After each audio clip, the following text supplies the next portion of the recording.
सातारा शहराच्या पश्चिमेस असणाऱ्या जावळी परिसराच्या डोंगर माथ्यावर भात लावणीस वेगाने सुरुवात झाली असून परिसरातील शेतकरी डोक्यावर इरले, पोती व कागदाची टापूस बांधून मुसळधार पावसात भाताची लावणी करण्यात व्यस्त झाले आहेत.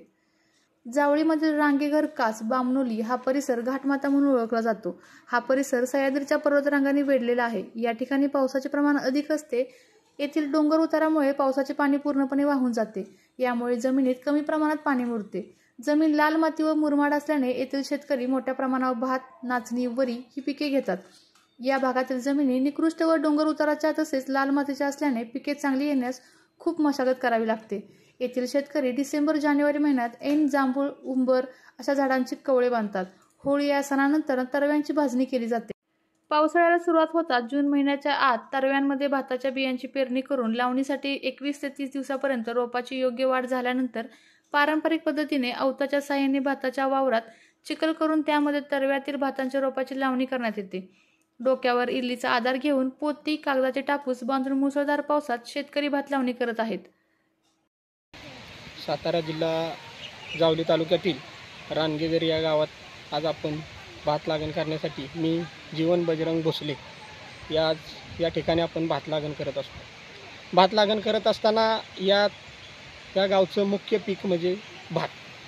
या भात लागणीमध्ये इंद्रायणी, मेनका, कावेरी, फुले बासमती, समृद्धी असे विविध पिकं हे आम्ही भाताच्या माध्यमातून घेतली जातात.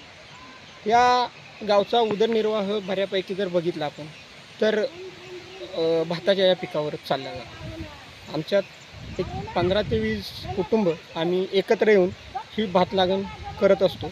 भात लागण करत असताना सकाळी दिनक्रम जो आमचा ठरलेला असतो तो दिनक्रम जो सुरुवातीचा असतो की सकाळी महिला वर्ग जे असतात ते रोप काढायचं काम करत असतात.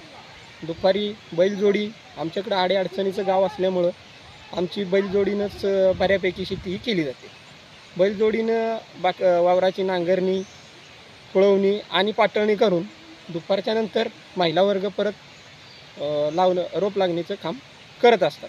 हा दिनक्रम जवळजवळ आमचा 15 दिवस चाललेला असतो. रानगेघर माझं गाव आहे आणि आमच्याकडं भाताची लागण चालू आहे.